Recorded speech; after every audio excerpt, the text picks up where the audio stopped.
tự nhiên thôi còn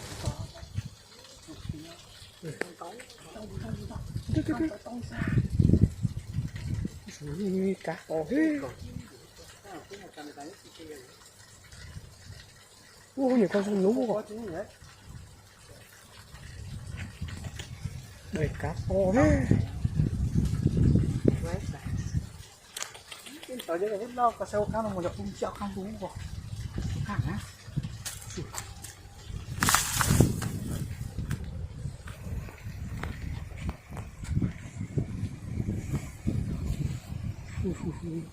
Cá này nhiều cực kỳ luôn anh nhé, thủy điện không lì. Đây, cá rô đây này. Cá rô đây. Kỳ là nhiều. Kỳ là nhiều. Đây.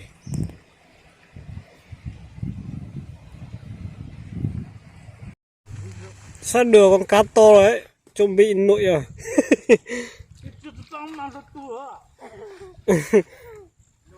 Sao được à? Sao được à? Ui giời, con cá này rất là to.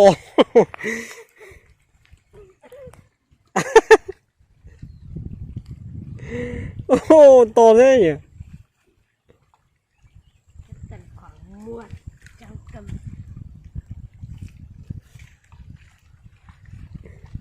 Tôi nhau nhìn này rồi á. Ừ. Để nhất xuống lại. Ôi.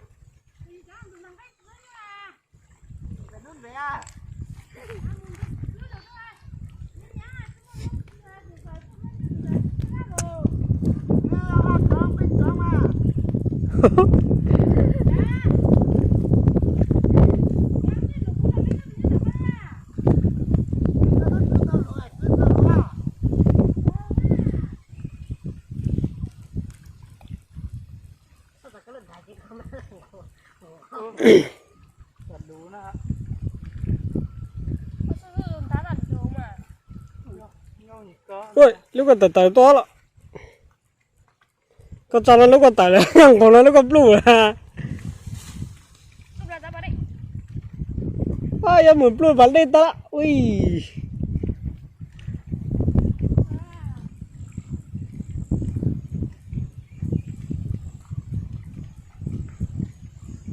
Chán lùi lùi rồi là.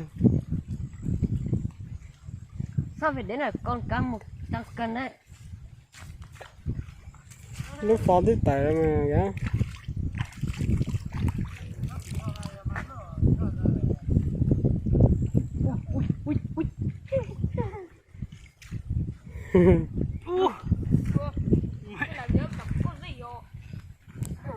Giờ cơ nó sẽ đặt gì nó nhất chỗ đó rồi.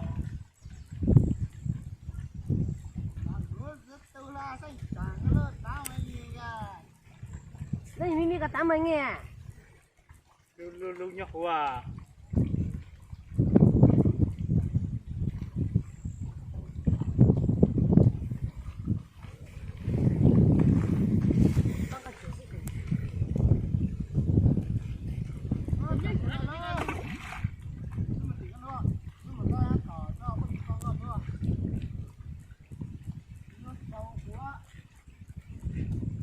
Ui. Giờ khó cho lúc hô ha tỉnh ta các lần sự sao tụi nó hát này. Ừ.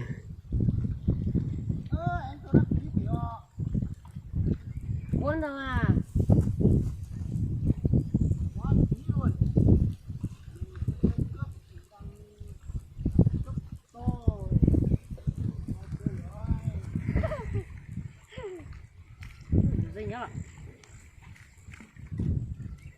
Mày dắt xuống ạ.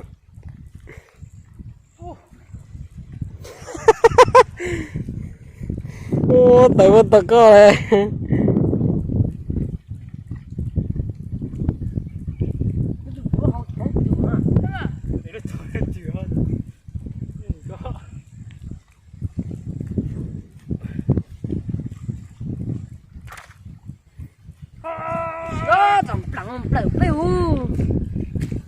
Thấy lúc đó rồi không? Quay. Quay uống thành kia rồi hả? Quay Ôi.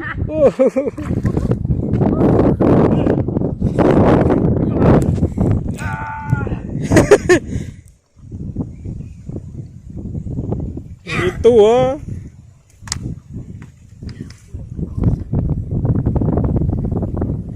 Cái ý space ra ha.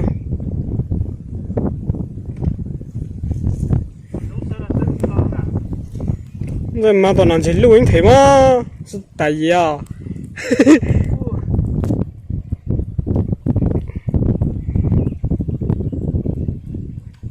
nó tức nó khó chịu hơn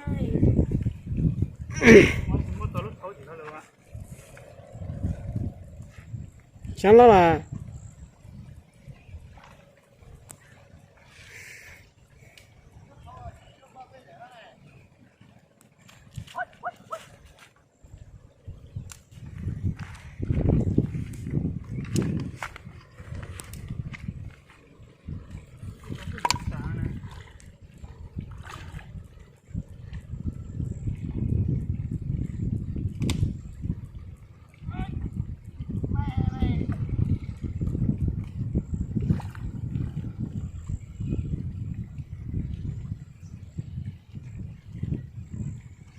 trên cái mà đó tụi sẽ cầu kia ơi, đừng là bọn nó tới cái lúa.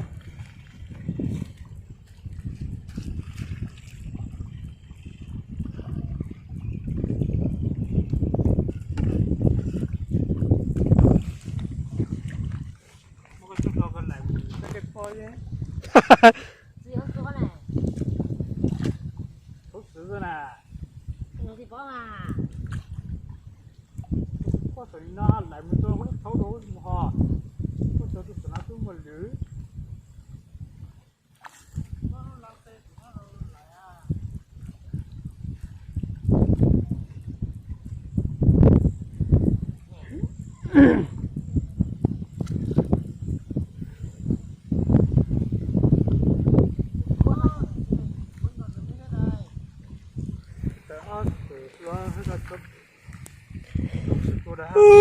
Của cầu phi á, chứ của cho. Nó rất tụi sẽ tại Cái sẽ tục. với sẽ lo lại. Sắp tới. Khoa của tôi cái một khoa lúc hú hò cái hình dưới lúc cả. Giờ nó còn một khác không luôn à. Nè.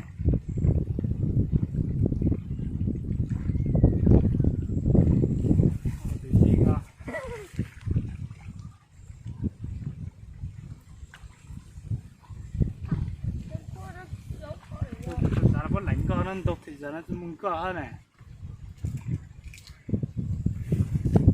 Trung Quốc ấy. Tao lạnh co mà lạnh co vậy. nó có thời gian nè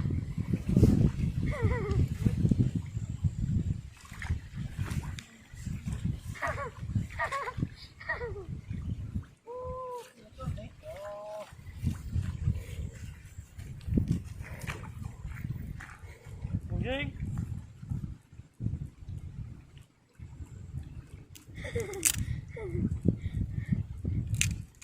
gì nó học khẩu rồi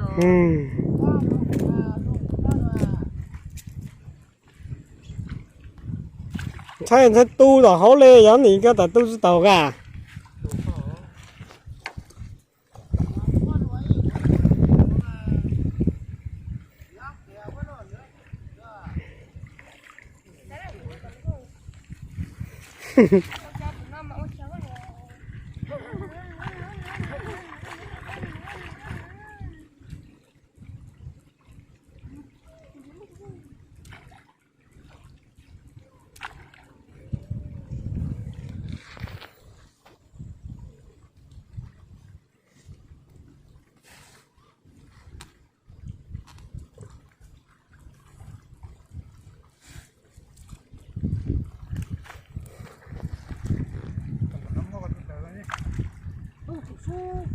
Tốt nè.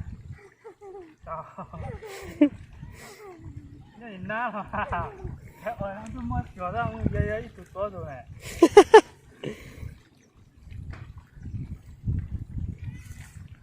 ôi Đó. ôi quá ha ui ui